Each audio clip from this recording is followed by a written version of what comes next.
Bharatiya Janata party के पूर्व जिलाध्यक्ष और प्रदेश कार्य समिति के सदस्य जयनाथ सिंह ने समाजवादी पार्टी के विधायकों और सांसदों पर निधियों पर दुरुपयोग और घोटाले का बड़ा आरोप लगाया है। उन्होंने कहा कि यह सभी नेता जनता की गाढ़ी कमाई का हिसाब दे। उन्होंने पूर्व बीजेपी जिलाध्यक्ष जयनाथ सिंह ने सपा सुप्रीमो अखिलेश यादव से जवाब मांगा है। श्री सिंह आज अपने कैंप कार्यालय पर पत्रकारों से बातचीत कर रहे थे। श्री सिंह ने कहा कि 10 विधायकों, 2 सांसदों और 2 विधान परिषद सदस्यों को अब तक कुल विधायक और सांसद निधि का 350 करोड़ रुपए से ऊपर की निधि मिल चुकी है। इन लोगों ने यह पैसा कहां खर्च किया है अब जनता को पता नहीं है। उन्होंने आरोप लगाया कि सपा नेताओं ने करीब 350 करोड़ रुपए का घोटाला किया है। उन्होंने इस निधियों के दुरुपयोग की सरकार से जाँच की मांग की है। उन्होंने सपा से 2027 के सपनों को छोड़कर जनता के सवालों का जवाब देने की मांग की। श्री सिंह ने कहा कि 2027 में भी योगी आदित्यनाथ के नेतृत्व में ही भाजपा की सरकार बनेगी। उन्होंने और क्या कहा, सुनिए आप उनकी बात। आज जो है पत्रकार वार्ता इसलिए आप सबसे वार्ता करना चाहा कि आजमगढ़ जनपद पूरे प्रदेश का करीब 50 से 60 लाख आबादी का जिला है और यहाँ पर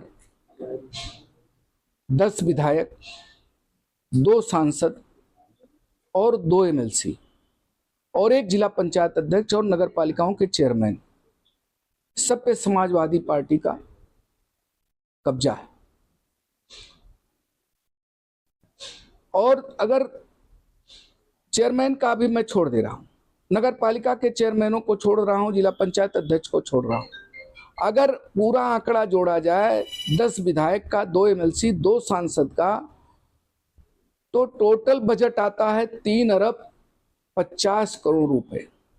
जो 3 करोड़ 50 अरब रुपए आ रही है आजमगढ़ के विकास के लिए, गरीबों की खून पसीने की कमाई, उस पैसे का जो बंदर बांट हो रहा है उसका ये लोगों के पास कोई हिसाब नहीं है।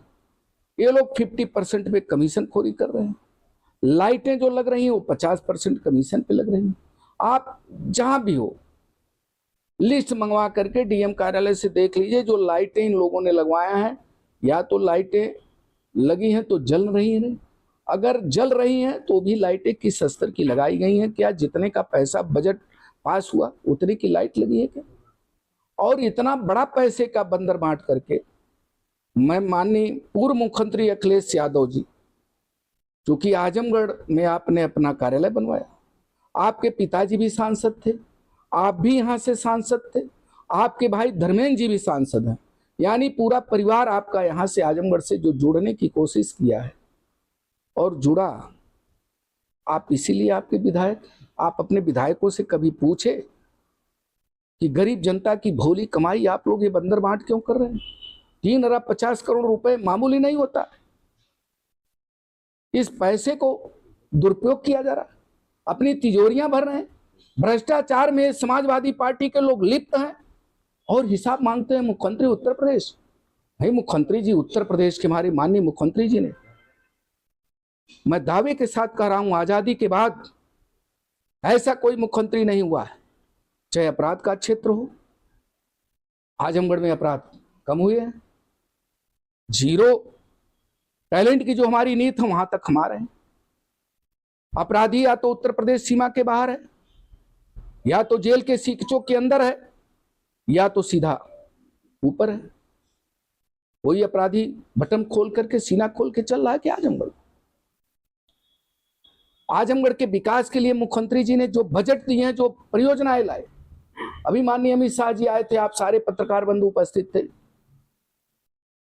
अब संगीत महाविद्यालय का उद्घाटन हो रहा था और करीब करीब 1 अरब की परियोजनाएं वहां शिलान्यास हुई हैं। एक एग्जाम्पल है।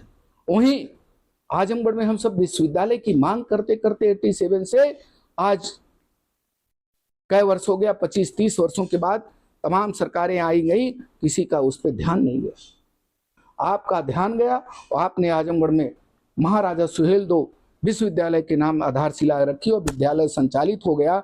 और इतना ही नहीं, जो मान्यताएं हमारी दिल्ली यूनिवर्सिटी में, लखनऊ विश्वविद्यालय में है, बीएचयू में है, वह मान्यता हमारी आजमगढ़ के पूर्वांचल विश्वविद्यालय में सारी मान्यताएं हो गई, चाहे BCO हो, LLB 5 ईयर हो, जितनी भी मान्यताएं हों, सारे कोर्स हमारे यहाँ महाराजा सुहेलदेव विद्यालय में चल रहे हैं। संगीत महाविद्यालय, माताएं बहनें, नौजवान, संगीत, मेडिकल कॉलेज की बात लोग करते हैं, मेडिकल कॉलेज टूटने की कगार पे था और उत्तर प्रदेश के यशस्वी मुख्यमंत्री जी ने कई हजार करोड़ रुपए दे करके वहां की सीट, वहां पे व्यवस्थाएं, वहां पे जो भी कमियां थी, टूल्स वगैरह नहीं थे, सारे टूल्स वगैरह ला करके वहां पे PGI में सारी व्यवस्था को सुदृढ़ किया। सदर अस्पताल में लोग जाना नहीं चाहते थे, अपराध का बोलबाला था। मैं तो चैलेंज के साथ कहता हूं, मिट्टी से लेकर के, अंडे से लेकर के, चद्दर से, मेंटेनेंस, दवाओं से लेकर के किसकी सप्लाई होती थी 8 वर्ष पहले, आप लोगों को खुद ज्ञात होगा, चूंकि आजमगढ़ से करोड़ों करोड़ रुपए उससे लूटे गए थे। सदर अस्पताल लूट का अड्डा बना था। आज हजारों हजार गरीब मरीज वहां पहुंच रहे हैं, दवा करा रहे हैं, निःशुल्क दवा हो रही है, सारी जांचें एकदम हो रही हैं। जो मशीन खराब हो रही है 2 दिन के अंदर माननीय मुख्यमंत्री जी आजमगढ़ को बहुत गंभीरता से ध्यान लेकर के उसको सुंदरीकरण करा।